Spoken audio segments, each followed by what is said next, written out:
আগামী বছর রাজ্যে বিধানসভা নির্বাচন, আর বিধানসভা নির্বাচনে বাংলার মসনদ দখল করতে মরিয়া বিজেপি ইতিমধ্যেই সেই লক্ষ্যে কার্যত ময়দানে নেমে পড়েছে গেরুয়া শিবির। অন্যদিকে তৎপরতা দেখা গিয়েছে আরএসএস এর মধ্যে। সম্প্রতি রাজ্যে এসেছিলেন আরএসএস এর প্রধান মোহন ভাগবত। কিন্তু এবার উঠে আসছে বড় খবর, সামনের বছর যেখানে ভোট তার ঠিক আগেই এই আরএসএস এর মধ্যেই নাকি গোষ্ঠী কোন্দল, যা রীতিমতো হাতাহাতির জায়গায় পৌঁছেছে। আর ঘটনাস্থল রাজ্যের শাসক দল তৃণমূল কংগ্রেসের অন্যতম শক্ত ঘাঁটি বীরভূম। জানা গেছে ভারতীয় পোস্টাল এমপ্লয়িজ অ্যাসোসিয়েশনের রাজ্য সম্মেলন আয়োজিত হয় বোলপুরে মারওয়ারি ধর্মশালায়, আর এটি আরএসএস এরই একটি শাখা সংগঠন বলে জানা গিয়েছে। সূত্রের খবর, সেই সম্মেলনকে ঘিরেই শুরু হয়ে যায় দুপক্ষের বাকবিতণ্ডা, যা গড়ায় হাতাহাতি পর্যন্ত। অভিযোগ, সেখানে এক মহিলাকেও মারধর করা হয়, রীতিমতো বাউন্সার দিয়ে ধাক্কা দেওয়া হয় বলে অভিযোগ।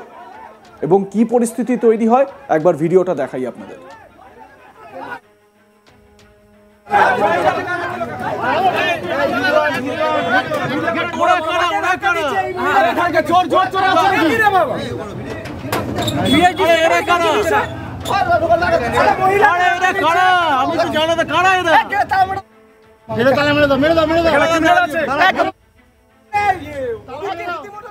মৌসুমী পাল নামে আক্রান্ত এক মহিলা, তিনি কি বলছেন শুনুন। নর্মাল ডেলিগেশন ফি যেরকম নিয়ম আমাদের ডিপার্টমেন্টাল, আমরা ওরকম নিয়ম করেই এসছি ডেলিগেটস হিসেবে। ঠিক আছে, ওনারা কেন বাউন্সার রেখেছে, কাদের টাকায় বাউন্সার রেখেছে, এগুলো আমরা নিজেরাও জানি না। আমরা তো আমাদের মাসে মাসে সাবস্ক্রিপশন দিতে থাকি যেরকম। এবার এখানকার যিনি জেনারেল সেক্রেটারি বা সার্কেল সেক্রেটারি স্বর্ণেন্দু চক্রবর্তী, ওনারা কি হিসেবে বাউন্সার রেখেছে। আর মানে আমি ডিভিশনাল সেক্রেটারি কলকাতা পিএইচডি, আমার গায়ে রীতিমতন ধাক্কা মেরে আমাকে ফের বের করে দিল। ইভেন ডিভিশনাল সেক্রেটারি আছে ইস্ট কলকাতা, তাকেও সেমভাবে অ্যাসল্ট করেছে। ঠিক আছে, হ্যাঁ, বাউন্সার রেখেছে যারা, মানে এখানে যিনি কনফারেন্সটাকে অর্গানাইজ করেছে, যিনি আমাদের সার্কেল সেক্রেটারি। আমরা এর সুবিচার চাই। এরকম ভাবে তো অন্যায় করে আমাদের 5-6 জন মিলে আমাকে এরকম ভাবে গরু পেটার মতো করলো। এগুলো কি হচ্ছে? আমরা কি অন্য কিছু করি? কপাল খুলে গেছে। কারা করছে এগুলো? কারা করছে? আমাদের যিনি সার্কেল সেক্রেটারি আর আমাদের জেনারেল সেক্রেটারি, ওনারাই তো অর্গানাইজ করেছে। এবার বাউন্সারটা কাদের কথায় করছে সেটা তো আমি বলতে পারবো না। কি কারণে করছে? কি কারণে করছে বলতে পারবো না, সেটা ওনাদেরকে জিজ্ঞাসা করুন। সেটা ওনাদেরকে জিজ্ঞাসা করুন, আমি বলতে পারবো না। অন্য এক কর্মীকে মারধর করে নালায় ফেলে দেওয়া হয় বলে অভিযোগ উঠেছে। সম্মেলনে উপস্থিত এক ব্যক্তি অভিযোগ করেন তাকে হকি স্টিক দিয়ে মারধর করা হয়েছে। কি বলছেন ওই ব্যক্তি শুনুন।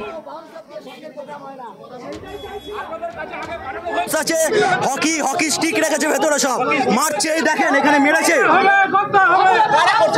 এটা ওই স্বর্ণেন্দু চক্রবর্তী আর অনন্ত পাল মিলে। কেন দেখুন, আমরা জানি না। আমাদেরকে অত্যাচার করছে ভেতরে। কেন করছে ওনাদেরকে জিজ্ঞাসা করুন। ওনাদের গ্রেপ্তার ইমিডিয়েট আমরা দাবি করছি। ইমিডিয়েট অনন্ত পাল আর ওই স্বর্ণেন্দু চক্রবর্তীর আমরা গ্রেপ্তার দাবি করছি। সংগঠনের ডিভিশনাল সম্পাদক নির্মল বেরার অভিযোগ, ডিভিশনাল নেতৃত্বের একাংশ ব্যক্তি স্বার্থ সিদ্ধির উদ্দেশ্যে এই ধরনের কাজ করছে। শুনে নেওয়া যাক কি বলছেন তিনি। নির্মল বেরা, ডিভিশনাল সম্পাদক, তার বক্তব্যটাও শুনুন আপনারা।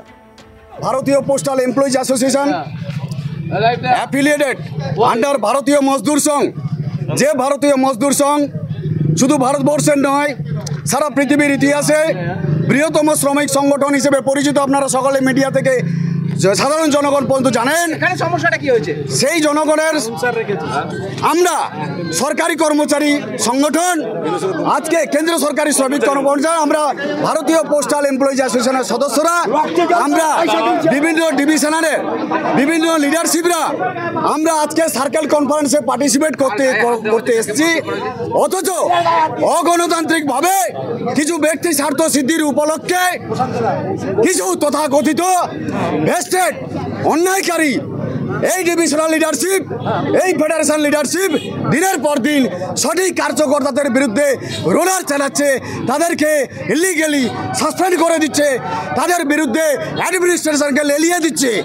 এর প্রতিবাদে আজকে সারা ওয়েস্ট বেঙ্গল নয়, সারা ভারতবর্ষের ইতিহাসে একটা দৃষ্টান্তমূলক, একটা ডেমোক্রেটিক ওয়েতে একটা কনফারেন্স, একটা অ্যাসোসিয়েশন চালানোর উদ্দেশ্যে আমরা আজকে এখানে উপস্থিত হয়েছি। কিন্তু দুঃখের বিষয়, এখানকার যে রিসেপশন কমিটি, তারা ইলিগাল ভাবে তারা বাউন্সার রেখে আমাদের একটা মহিলা ডিভিশনাল সেক্রেটারি মৌসুমী পাল হ্যারিকে গেট থেকে ছুঁড়ে ফেলে দিয়েছে। তবে রাজনৈতিক মহলের একাংশের প্রশ্ন, বীরভূমের মতো জেলা যেখানে তৃণমূল কংগ্রেসের সংগঠন এতটা মজবুত, সেখানে ভোটের আগে আরএসএস এর শাখা সংগঠনের এই অন্তর্দ্বন্দ্ব আখেরে কৃষ্ণমণ্ডল কাজল শেখদের সুবিধা পাইয়ে দেবে না তো? স্বাভাবিকভাবে এই প্রশ্নই উঠছে।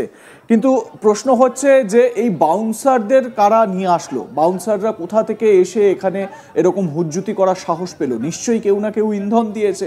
তার মানে এই আরএসএস এর শাখা সংগঠনের অভ্যন্তরেও অন্তর্কলহ বা গোষ্ঠীদ্বন্দ্ব রয়েছে, যেটা সামনে প্রকাশ পাচ্ছে। আপনারা জানেন যে মোহন ভাগবত কয়েকদিন আগেই মাসখানেক আগেই তিনি রাজ্য সফর করেছিলেন, বর্ধমানে সভা করেছিলেন, সেখানে তিনি বেশ কিছু বার্তা দিয়েছিলেন এবং সেখানে পশ্চিমবঙ্গে কিভাবে আরএসএস আরও এগিয়ে যেতে পারে সেই সংক্রান্ত বিভিন্ন বক্তব্য ছিল। কিন্তু প্রশ্ন হচ্ছে যে আরএসএস এর এই শাখা সংগঠনের যে সম্মেলন, তাতেই তো এই ধরনের একটা বিশৃঙ্খল পরিস্থিতি। তাহলে আরএসএস প্রধান বা সরসংঘ চালক মোহন ভাগবত যে বার্তা দিলেন, সেই বার্তা মানা হচ্ছে কোথায়? এরকম গোষ্ঠী কোন দল? ব্যাপারটা উঁচু মহলে কি সবাই জানেন? দেখুন কি পরিস্থিতি তৈরি হয়েছিল।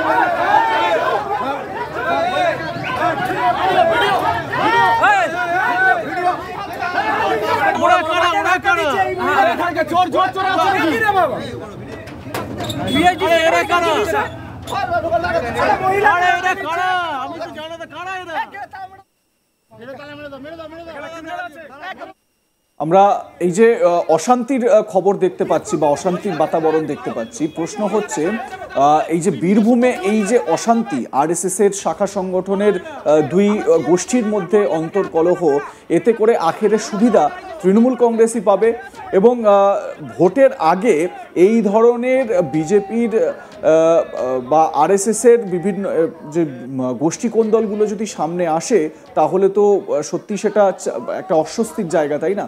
আপনারা বিভিন্ন সময় এখন খবরে দেখতে পান যে বিজেপির গোষ্ঠী কোন্দলের খবর, গেরুয়া শিবিরেও গোষ্ঠী কোন্দল এবং এই যে মণ্ডল সভাপতি, সেই মণ্ডল সভাপতি নির্বাচন নিয়েও একাধিক প্রশ্ন। নিয়ম মাফিক নাকি মণ্ডল সভাপতি নির্বাচন হচ্ছে না, টাকার বিনিময়ে মণ্ডল সভাপতি নির্বাচন হয়ে যাচ্ছে, যার কাছে টাকা আছে সে পাওয়ার পেয়ে যাচ্ছে, এই রকম বিভিন্ন অভিযোগ আপনারা বিভিন্ন সময় দেখতে পাচ্ছেন। এবারে বিষয়টা হচ্ছে 26শে ভোট, বিধানসভা ভোটের আগে এই ধরনের খবর যদি সামনে আসে বা এই ধরনের দৃশ্য যদি সংবাদ মাধ্যমে ফুটে ওঠে, তাহলে আখেরে লাভ হবে তো তৃণমূল কংগ্রেসেরই, তাই না? তাও আবার জায়গাটা হচ্ছে বীরভূমের মতন জায়গা। আপনাদের মতামত কি জানাতে ভুলবেন না। দেখতে থাকুন আজ তাক বাংলা, সাবস্ক্রাইব করুন আমাদের ইউটিউব চ্যানেলটি, বেল আইকন প্রেস করুন নোটিফিকেশন পেতে।